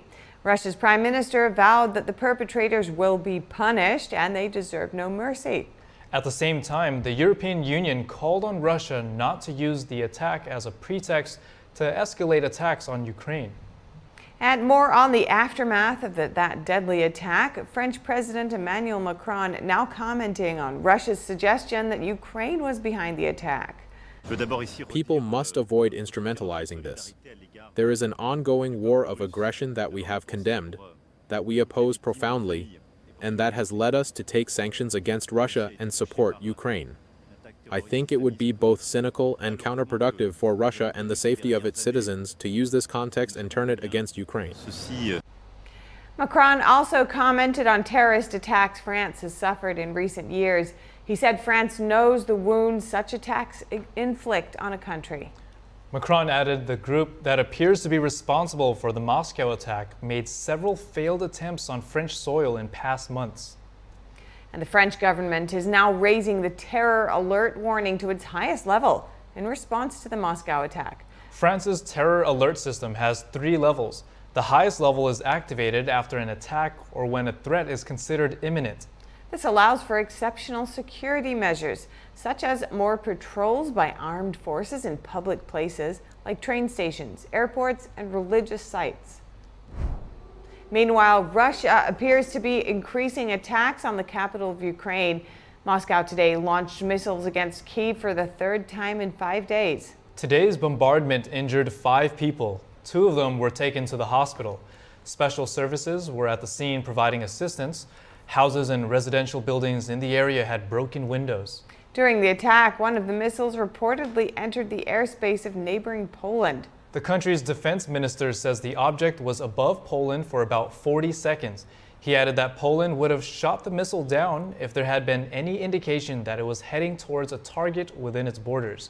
During the incident, Poland observed the missile and launched necessary procedures to ensure the safety of Polish airspace. Ireland is set to get its youngest prime minister ever. 37-year-old Simon Harris secured the leadership of the Fine Gael party yesterday. This after Ireland's former leader announced his surprise resignation last week. Harris pledges to help small business, focus on law and order, and tackle immigration. He will have no more than a year to ensure the current coalition wins the next parliamentary elections. Harris is scheduled to be voted in as prime minister on April 9th, which is when the Irish Parliament returns to session. European Union regulators opened investigations into Apple, Google, and Meta today. These are the first cases under a new law to stop big tech companies from cornering digital markets. The European Commission said it was investigating the companies for non-compliance with the Digital Markets Act. That's a new rulebook that targets companies providing core platform services. The rules have the broad but vague goal of making digital markets fairer. Google said today it will continue to defend the way it complies with the Digital Markets Act in the coming months. And tensions between the Philippines and China. Manila summoning China's ambassador today over Beijing's aggression in the South China Sea. Chinese Coast Guard vessels fired water cannons at Filipino boats on Saturday, injuring 3 crew members. The Philippine ships were on their way to supply troops stationed on a disputed shoal. China, on the other hand, sees the waters as its own territory. China's Coast Guard said it took necessary measures against the Filipino vessel's intrusion. Chinese Coast Guard ships have recently increased aggression against Filipino boats in the disputed waters by ramming into them, flashing military-grade lasers, firing water cannons, and putting up buoys to block the vessels. Both China and Manila claim parts of the South China Sea, though Beijing claims almost all of it. An international court, however, has ruled China's claim invalid. More than 60% of global maritime trade passes through the South China Sea. The U.S. Navy is shrinking. At the same time, America is putting troops on land in Taiwan's Kinmen Islands. U.S. Army Special Forces and potentially other units will be deployed less than 2 miles off the coast of mainland China. For insight on this strategy, I spoke with James Gorey, author of The China Crisis. Gorey is also an Epoch Times contributor and blogger at the Banana Republican. James, great to see you. Now, why are U.S. soldiers now positioned so close to China's mainland? That's a good question, David. I asked that in my article. It seems, on the one hand, it seems that the Biden administration is getting very serious about defending Taiwan and sending a message to mainland China to back off. They're not backing off, of course, but so on the one hand, it seems like it's a forward position. It is a forward position. But on the flip side of that is our Navy is shrinking while China's Navy is growing. They have the largest Navy in the world now, acknowledged by most people. And according to a Pentagon report last year, 2023, their annual report said, look, the best defense against China is a robust Navy. So in your article, you mentioned that the Navy ships count would drop from 300 to 208 ships by 2027. Now, why is this happening, and how would it affect U.S. naval defense? Well, I don't know why it's happening. We seem to find billions and billions and billions of dollars to send to Ukraine. China's shipbuilding capacity dwarfs ours, like 232 times larger. So we need every ship we can get. But yeah, it's very important because on the one hand, and this again is put the Pentagon report, is that our ship count by 2027 will make it very difficult to defend Taiwan, while China's ship count by that date will make it much more prone to success should they decide to move against Taiwan. Now, James, what signal is being sent to the Chinese Communist Party by having U.S. Army Special Forces, also known as Green Berets, on Taiwan's islands? Well, it seems rather provocative. Now, I don't doubt that they have a mission there, but again, it's a forward-leaning positioning, but it seems like we're undercutting them with support and not being able to back it up. That's what I'm concerned about, is that you're putting it forward a provocative position, and yet at the same time, you're undercutting your ability to back it up.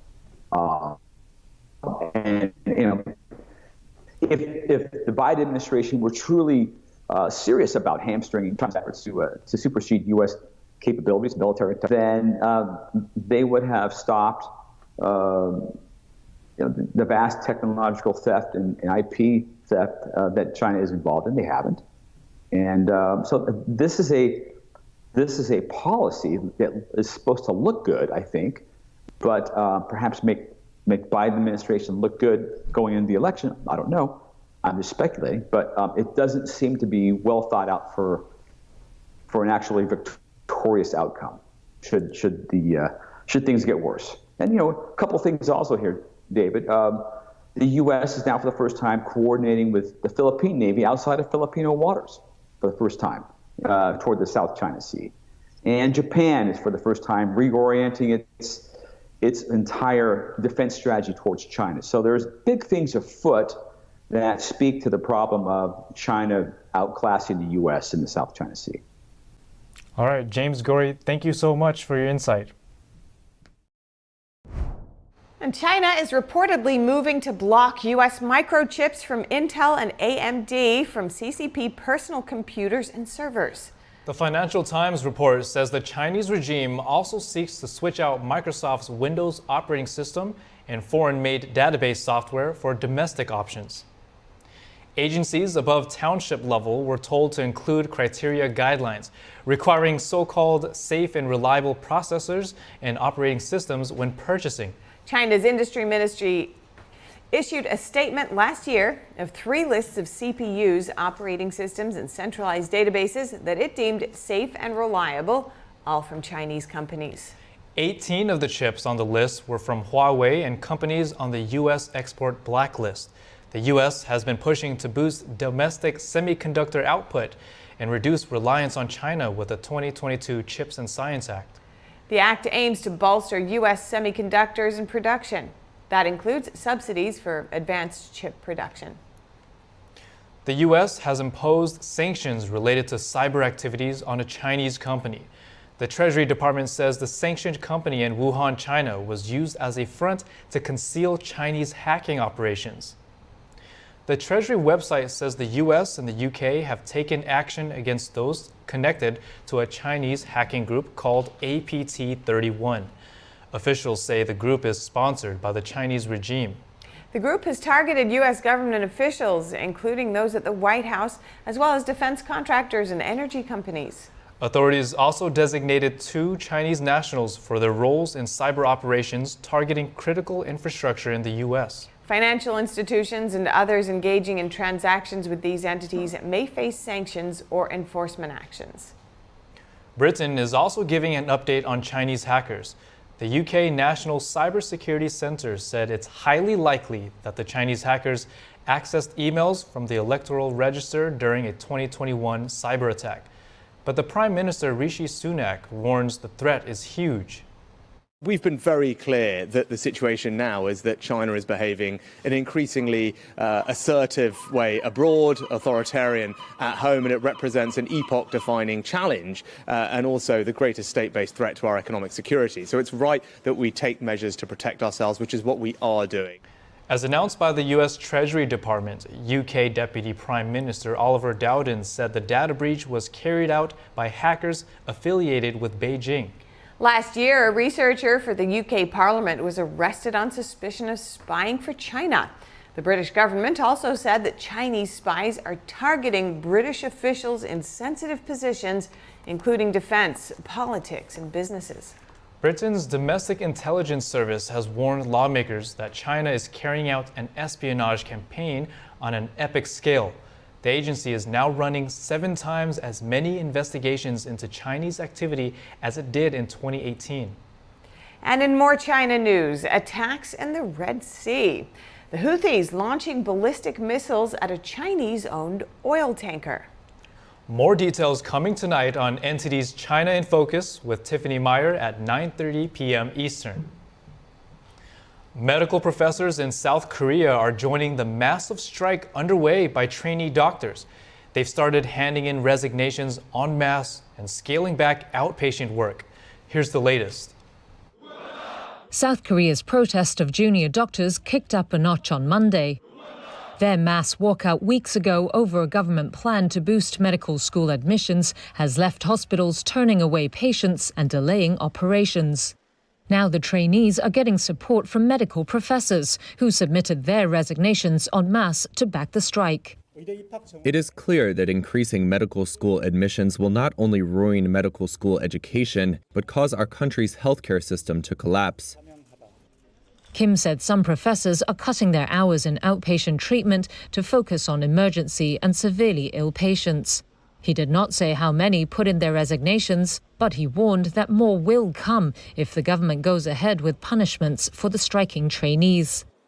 About 70% of the country's junior doctors walked off the job en masse on February the 20th. That's about 9,000 people. They're asking for better work conditions and pay. And they're angry that the government is focusing instead on raising the number of students admitted each year to medical school from 2025. The government says the move is vital to tackle a shortage of doctors in one of the world's fastest aging societies. President Yoon Suk-yeol has vowed to stand firm on boosting the medical student headcount. Officials have threatened to suspend the licenses of the doctors who've left their posts. But on Sunday, Yoon appeared to soften his stance and urged the country's prime minister to seek flexible measures in dealing with the suspension. Yoon's office said he also ordered the prime minister to form a constructive consultative body to speak with all medical professionals. Still to come, a prominent face in the world of baseball officially joins the downtown Los Angeles skyline. A new mural celebrates the player's spot on the Dodgers roster. And the latest find at the Pompeii Archaeological Park helps unravel some secrets of Roman construction. More shortly here on NTD News Today.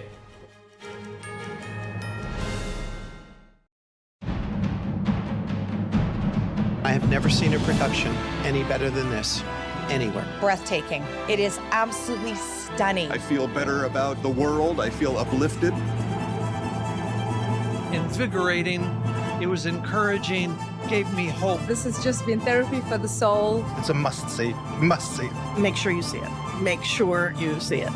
Coming to Lincoln Center, April 3rd through the 14th. Buy tickets now at shenyun.com. Hello, I'm Mike Lindell, and I'm here to tell you about my new product from MyPillow. Towels that actually work. Watch this absorbency test. Here's another towel that we randomly went out and bought. Here's one of my towels with the nice design. I don't know if you can see this, but you could line a swimming pool with this. I mean, this is crazy. Get rid of it. Towels that actually work. What a concept. I'm interrupting this commercial to let you know you can get our 6-piece My Towels, regular $69.98, now only $29.98. Or you can save 25% on our brand new kitchen towels, made with the same technology as our famous My Towels. Also, we have bath sheets, bath towels, washcloths, hand towels, and so much more. And the best part, with your promo code, your entire order ships absolutely free. So go to mypillow.com or call the number on your screen. Use that promo code to get deep discounts on all My Towels. And for a limited time, your order ships absolutely free. Water, nature's ultimate cleaner. We drink it, we bathe in it. Think water, think steam, think clean. Now harness the power of water with the H2O X5 5-in-1 steam cleaning system. I'm so impressed with the X5. It's an all-in-one product. I can use it throughout my entire house. It's cleaning, it's sanitizing, there's no chemicals in it. It's just steam. This is unbelievable. There is no more odor. You could spend over $500 to purchase the products that the X5 5-in-1 Miracle replaces. Order your H2O X5 steam cleaning system, a $500 value, for just 4 easy payments of $43. Order now and we'll upgrade your X5 package. We'll add a 6th mode with a dusting and polishing wand. Valued at over $30, this extra bonus attachment makes your H2O X5 the H2O X6. That means your 10-piece system becomes a 12-piece system at no extra cost to you. All for just 3 easy payments of $43. Call or click right now. Hillsdale College is reaching and teaching millions of Americans to pursue truth and defend liberty. But to do that in an even bigger way, we need your help. Your generous support helps educate students from kindergarten to college, all while refusing every penny of government funding, even indirect funding like student loans or grants. And your dedicated giving allows us to teach millions of Americans through our free online courses. You make all the difference. Give a gift today. Just use this link. For the day's top headlines and the news you need to know, tune in right here to NTD Evening News.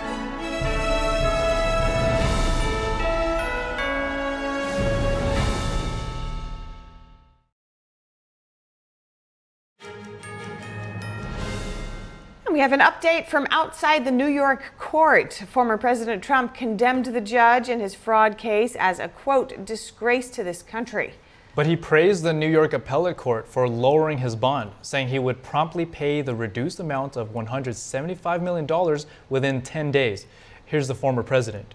So I greatly respect the decision of the appellate division, and I'll post either $175 million in cash or bonds or security or whatever is necessary very quickly within the 10 days. And I thank the appellate division for acting quickly. But Judge Endorse is a disgrace to this country, and this should not be allowed to happen. Thank you very much. Now to Trump's hush money case. Judge Juan Merchan ruled today that Trump's trial will begin on April 15th with jury selection. The judge denied Trump's request to dismiss the indictment or delay the trial further, but he is allowing Trump's lawyers to file a motion to postpone the trial. The New York District Attorney will have 1 week to respond to the motion. And now for your sports news, we're joined by NTD's Dave Martin. Dave, the NCAA college basketball, is the first 2 rounds started already for the tournament. So what were some highlights over the weekend? You know, it actually started kind of slow Thursday afternoon, no real upsets. Then all of a sudden that night, Kentucky lost to Oakland. That was a stunner. Kansas nearly lost to Samford, probably were aided by a very favorable call late in the game. Although 1 round later, Kansas got blown out by Gonzaga in probably stunning fashion anyway. Now, Yale beating Auburn in the opening round, that was also a shock. I mean, of course, those Ivy League schools don't have athletic scholarships. You know, the end of the game was really emblematic of how these upsets happen. The crowd was largely rooting for Yale, and you could see Auburn's players had all these opportunities to win it. It looked like they were really struggling with the pressure. I mean, no team favored by that much wants to lose. They had a lot of opportunities at the rim at the end of the game. Ended up losing by 2 points. Now, everybody loves, rooting for these Cinderella teams. Are there any left, like Oakland, say? I mean, there really isn't. I mean, Oakland, after beating Kentucky, they then lost to NC State. The NC State is the lowest team left as an 11 seed. It's really hard to call an ACC school a Cinderella team, though. But all 4 number 1 seeds and all 4 number 2 seeds, they made it to the Sweet 16. And as entertaining as those upsets are in the early rounds, I much prefer to see the best playing the best, and that's what we have now. Purdue's looked very strong after their first round exit last year. UConn was dominant as well. Houston had some problems last night with Texas A&M, but that's kind of a rivalry from their old Southwest Conference days, so I kind of throw that one out. Also, North Carolina, they didn't have much problems with Michigan State. I thought that would be a little bit more difficult for them. I think some of the best games now in the Sweet 16 look like Houston versus Duke, as well as Gonzaga versus Purdue. So I think in the absence of these Cinderella stories, we have some really good matchups instead. All right, Dave, now let's switch bases to baseball. Shohei Ohtani is going to address the media regarding the gambling allegations for the first time. What do we have so far? Well, we really don't know much, it seems like, at this point. We've got a lot of conflicting information. We know his interpreter has been fired. We know there were substantial amounts of wire transfers sent from Ohtani's bank account to a California bookmaker who's under a federal investigation. Now, sports gambling is illegal still in California, and Major League Baseball prohibits placing bets with illegal bookmakers, which this obviously then would be. Ohtani's team initially said Ohtani transferred the funds to cover his interpreter's debt. Now, his interpreter has been with him for 6 years. He's actually one of his very good friends, so that seems believable. But the next day, Ohtani's legal team said Ohtani was instead the victim of massive fraud. So I don't really know what's going on there. Anything is possible. What we do know is Ohtani is usually very private. I don't think we're going to get some major details today when he addresses the media. Hopefully he at least sorts out, whether he was a victim of fraud or whether he helped his friend out. But Major League Baseball has opened their own investigation to see if Ohtani broke any of their rules. So anything is possible at this point. Yeah, quite a surprise. Well, it's intriguing anyhow. We'll have to see how this all plans out. Thank you so much, Dave. Great to hear your updates. Thanks, guys. And here's some good news for Shohei Ohtani. He's now featured in the historic skyline of downtown Los Angeles. A new 100-foot mural celebrates the player's arrival and his new spot on the Dodgers roster. NTD's Andrew Thomas has the details. World-renowned artist and lifelong Dodgers fan Robert Vargas is celebrating Japanese baseball phenom Shohei Ohtani with a huge freehand painted mural. Growing up in Los Angeles, he says the work is a symbol that surpasses sports. This mural is all about bringing people together, bridging cultures, unity. The 100-foot mural of the Japanese baseball sensation is on the side of the Japanese-owned Miyake Hotel in the Little Tokyo district. Like many in Little Tokyo, Miyake Hotel sales manager Risa Oyama was ecstatic to hear about Ohtani's arrival. So everybody excited, whole the community was excited about having him as a player. And everybody start creating their own plans and own, products to support him and support Dodgers. And locally, we're just, happy to have him. For sports fans, the Ohtani fervor means more Asian American representation in sports. There have been other players that of Japanese descent that have played for the Dodgers, but I think that just the timing of the significance of this player, I mean, he's a special, kind of two-way player, two-time MVP. The Vargas mural is entitled LA Rising. The work will include augmented reality too. Fans can scan a QR code to make Ohtani come to life in animation. The unveiling will take place outside the Miyako Hotel on March 27th. Andrew Thomas, NTD News. Next, let's wind the clock back a bit. A new find in Pompeii is helping unravel the secrets of Roman construction. The newly excavated site revealed tools, tiles, bricks, and piles of lime and other stones used for building. Pompeii's archaeological park director explained the significance.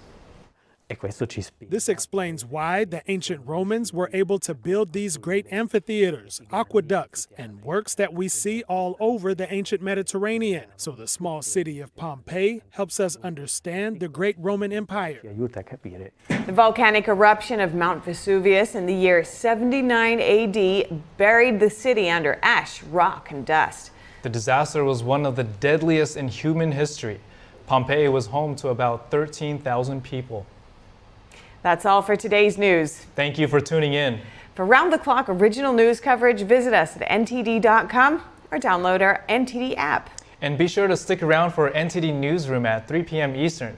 We'll cover more stories from the U.S. and around the world.